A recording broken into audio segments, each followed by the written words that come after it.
Who are you when there's no one left to watch you? Not when you pretend to be alone, but when you truly are. No eyes to impress, no roles to play, no expectations to fulfill. Just you, stripped of performance. Who lives in your body when the stage goes dark and the spotlight fades?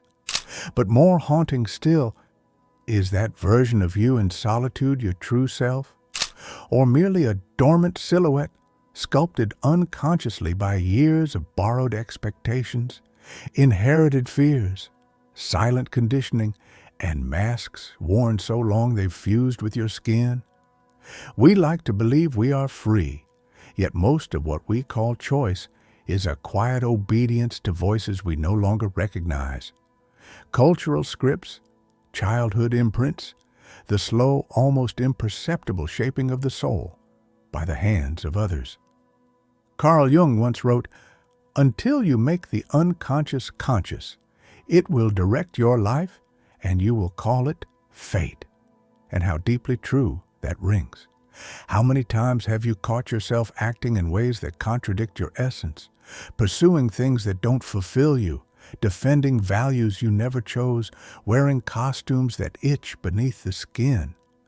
You wonder why you feel lost, why joy slips through your fingers, why even in success there's a hollow echo. Maybe it's because you've confused fitting in with belonging, adaptation with authenticity. So pause, turn inward, not with judgment, but with radical curiosity. Whose voice do you hear in your mind when you fall short? Whose guilt are you carrying? Whose dream are you chasing? Waking up is not about burning it all down. It's about discerning between what was passed down and what was truly chosen, between reflection and origin, between who you were shaped to be and who you are becoming. Perhaps that is where real freedom begins. At some point, we've all looked in the mirror and felt that something doesn't fit, as if we were living someone else's life. Maybe you grew up hearing that you needed to be more rational when everything inside you screamed for emotion. Or perhaps you've always seen the world with dreamy eyes, but were forced to keep your feet tied to someone else's version of reality. This video is for you, if you've ever felt out of place without knowing why. Today, we're going to explore not just the 4 personality types of Jung, but what they really reveal about the deeper truth of who you are.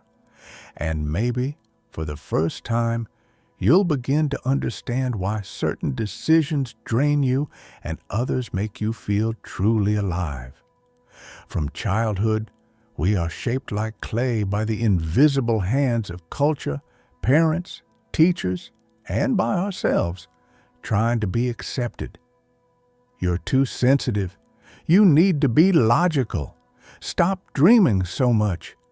How many times have you heard things like that?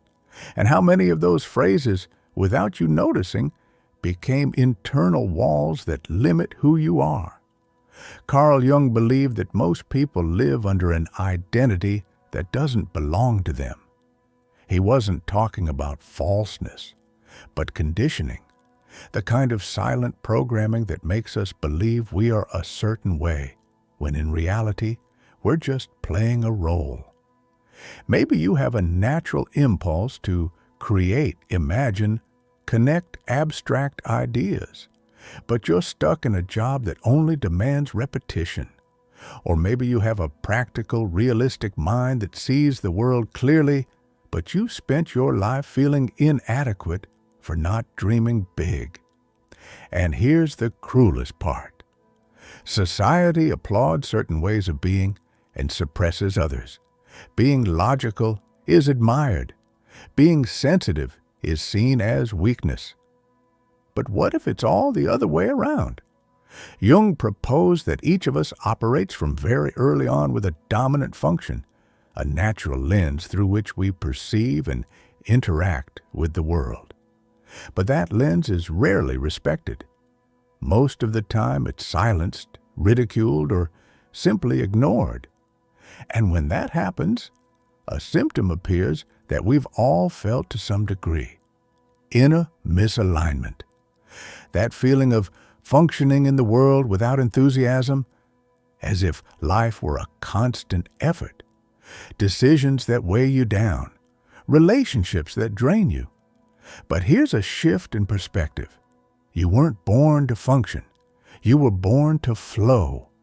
Imagine living in harmony with the way your mind actually operates, making decisions with ease, feeling energized by your choices, building relationships that don't drain you but nourish you, knowing your dominant function, and even more importantly, identifying what you've repressed in yourself is the first step toward transformation.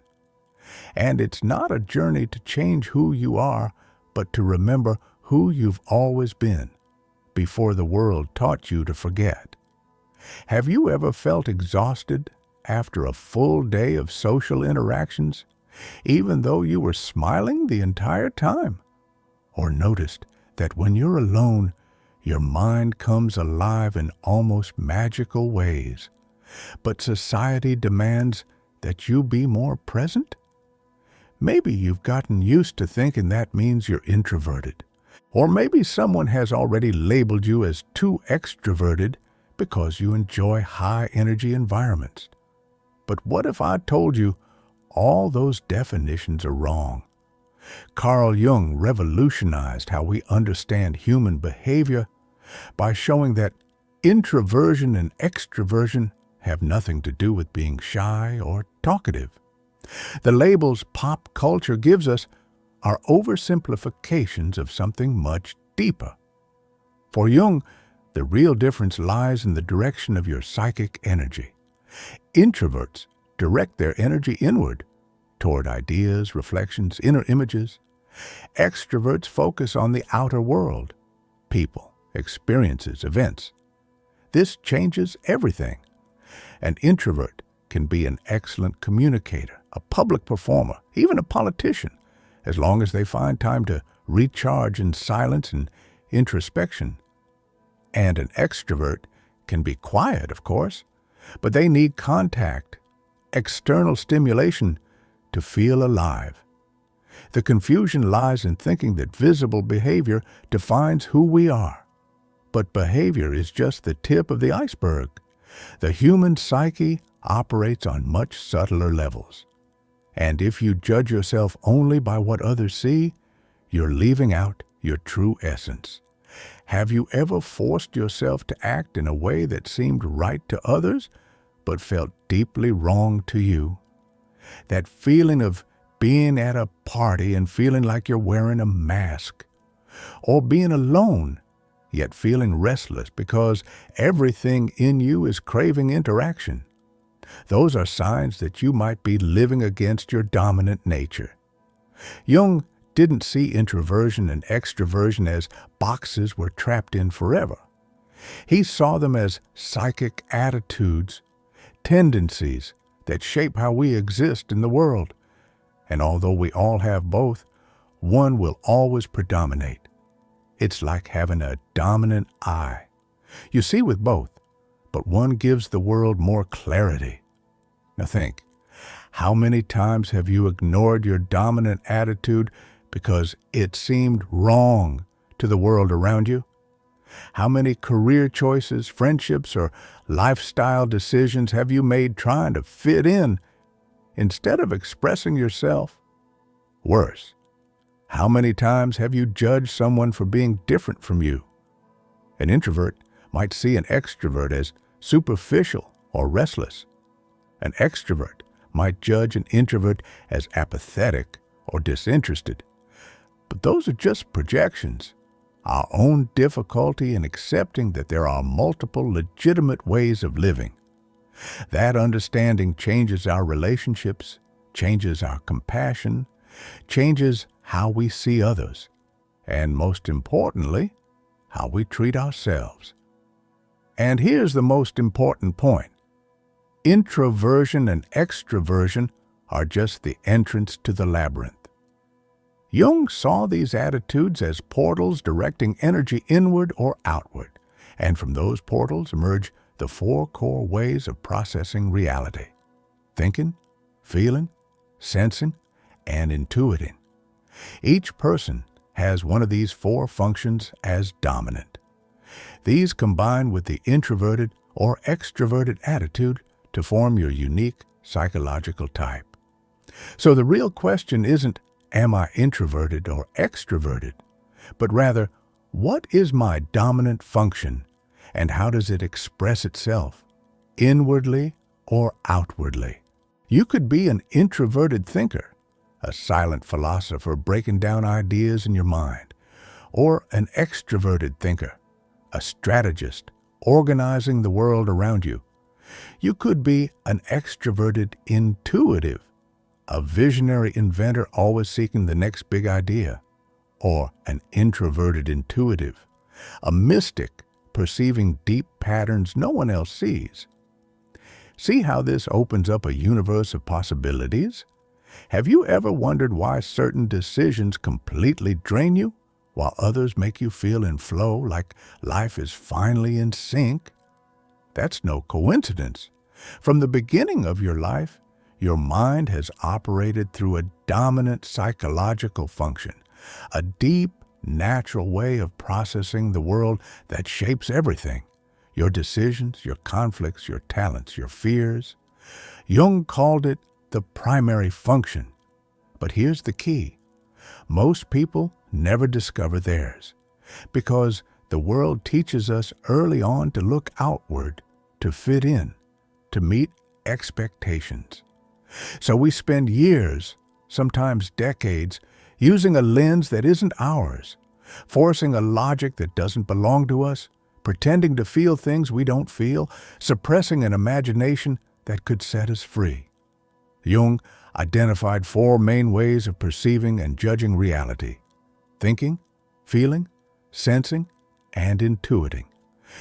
Each of these is like an inner compass that guides how you interpret what you experience, what you feel, and what you choose. And there's more. Each of these functions can express as introverted or extroverted. That creates not just four, but 8 different modes of expression. But don't worry about the labels now. What matters is understanding what's happening inside you. Because when your dominant function is ignored, or worse, repressed, everything feels heavy, disconnected, artificial. But when you're aligned with it, the world reveals itself with stunning clarity. If your mind is ruled by the thinking function, you likely lead with logic, analysis, and structure. The world needs to make sense to you. Problems are opportunities for organization. If your thinking is extroverted, you apply logic externally, building systems, strategies, practical solutions. You're like a mental engineer seeking efficiency. If your thinking is introverted, your logic lives inside. Your process is deep, silent, nearly invisible to others. You break down ideas to their essence. You question everything and often keep your conclusions private, not out of shyness, but because you're still refining your truth. If your dominant function is feeling, your compass doesn't point to reason. It points to value. You judge the world based on harmony, connection, and authenticity. If it's extroverted feeling, you sense others' emotions instinctively. You know what to say, when to say it, how to keep peace. But the price is that you can lose yourself in others.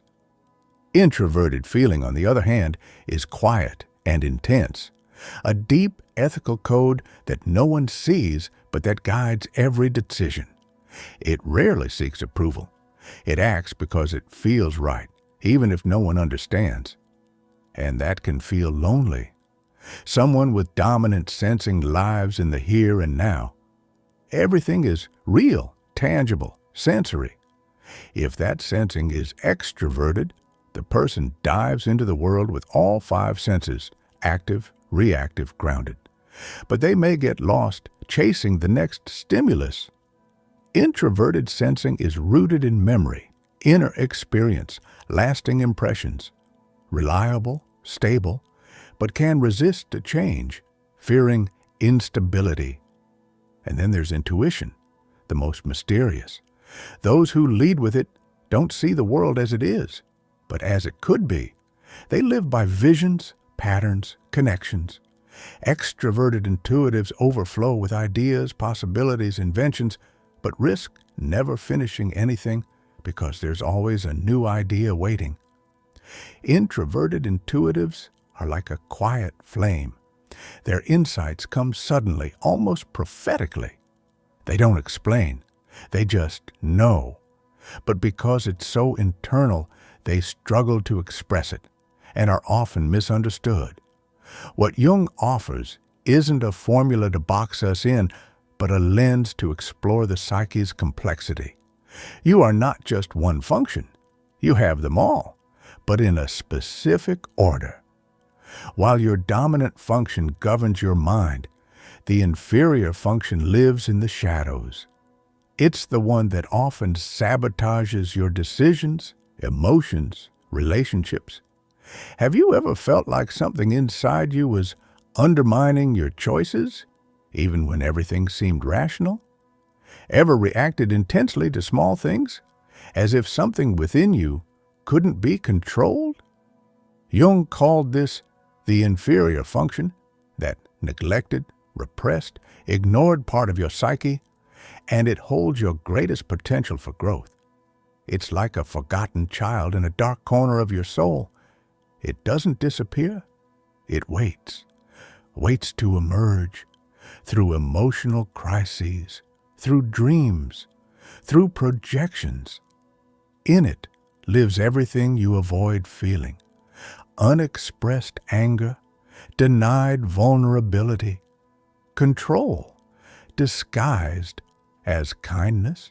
The inferior function is the opposite of your dominant function, and that's why it unsettles you. If you're a rational thinker, your inferior function might be feeling. So you struggle with emotions. You withdraw, go cold, not because you don't feel, but because you never learned how. If you're emotional, your inferior may be thinking.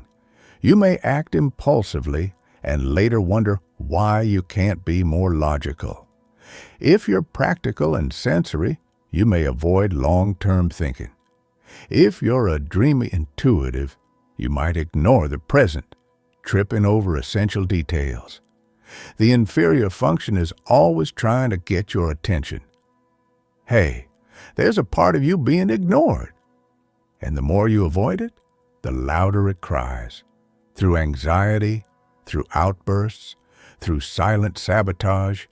As Jung said, what you need most is hiding in the place you least want to look. But that forgotten function isn't just a weakness. It's your treasure map. It holds exactly what you need to become whole. Jung called this journey individuation, the path of becoming who you truly are, not who the world expected you to be. And that path isn't linear. It's not comfortable.